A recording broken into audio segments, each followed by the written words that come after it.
The World War started a couple of years later. Aiti got sick and very weak in the fall, and bread was scarce, a crust of bread to put in the mouth in the morning.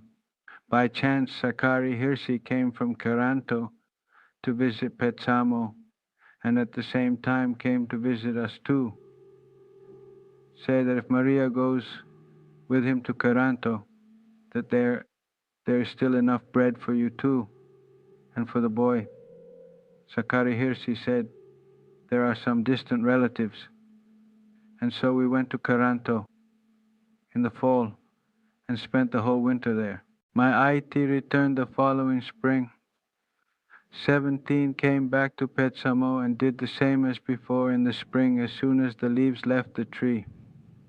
She gathered birch branches and made a vispila, whisks out of them and picked berries, mowed hay from the fjords and preserved food, the fall and things that could be exchanged in Norway again. But then it came to a point that we couldn't even get to Norway anymore and couldn't take things to Norway. The war expanded and the hunger got worse. The entire coast of Murmansk was starving. My IT returned the following spring. 17 came back to Petsamo and did the same as before in the spring as soon as the leaves left the tree.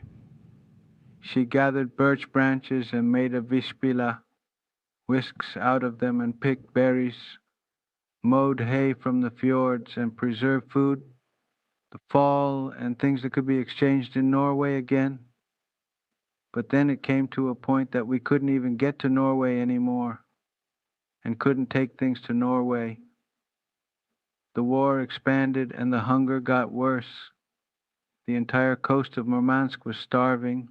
There was no more fishing. From the sea came yuxia, white seals, whales, sharks big terrible. They were white and they were said to be along the whole sea coast of the country and ate all the fish that was near the entire coast.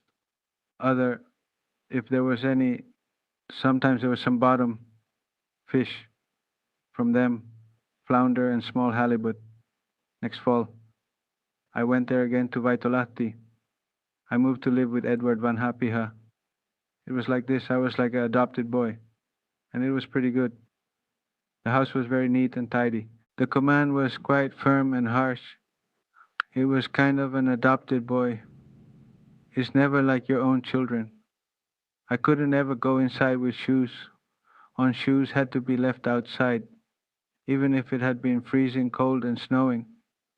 I couldn't go inside much, except sometimes during the meal. I slept in the net house in the winter. I slept there all long winters in a pile of hay. On Sundays, I had to play with the village boys, throwing snowballs. Always someone was pointing fingers. There is that Lap boy, so on and so on. All kinds of name calling, a fight. I couldn't swallow everything and carry the heavy load. Sometimes I got black eyes. I was always alone. I always had to be always against the gangs. And in the evening when I came home, there were neighbors who came to complain that that unruly Salomo had fought with their boys. Then I got more hair pulling at home on top of what I had received from the boys of the village before. There was a school in Vaitolahti at that time where they taught a little reading and writing, and I was also able to be part of that school. Spring came, snow started to melt from the ground and ice from the shores. Then there came from Russia, from Arankeli, came some old fishermen who were said to be, who were sort of bosses or traders who bought fish from the fishermen there in Vaitoleti, and they wanted me to go there to be a cook for them, a little food and so on. When they came home from work in the evenings, the lady of the house agreed very gladly and let me go there. I was there for some time there, and I cooked them. Food was biscuits and sauerkraut and tea, and sometimes fish salted. I cooked salt fish when there was no fresh fish available.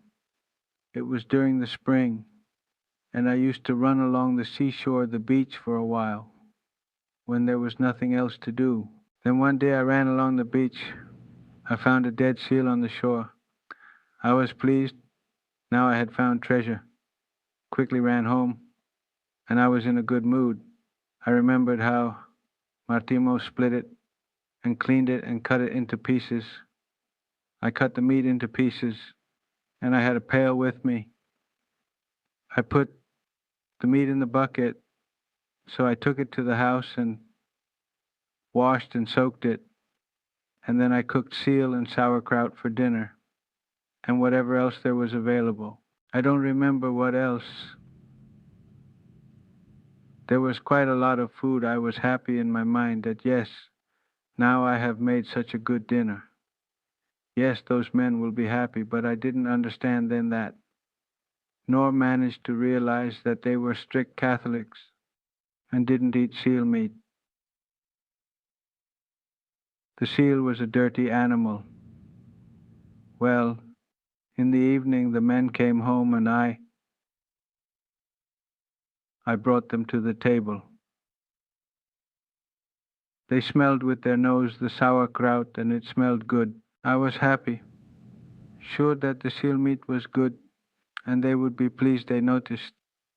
What black? What is it? And harsh questions.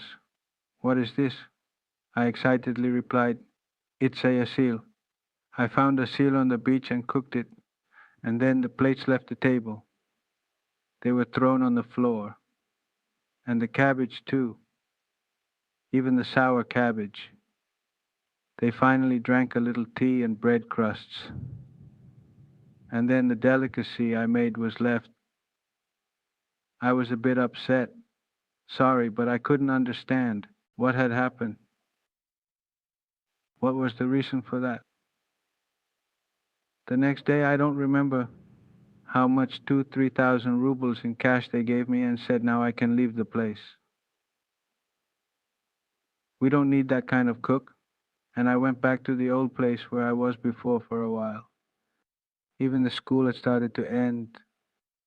There was no school either, and the lady of the house was ranting, I am too lazy to do anything. With my thoughts and everything in my mind, I couldn't listen to it all. What came from there, I don't remember everything that came from there, but a lot came from there.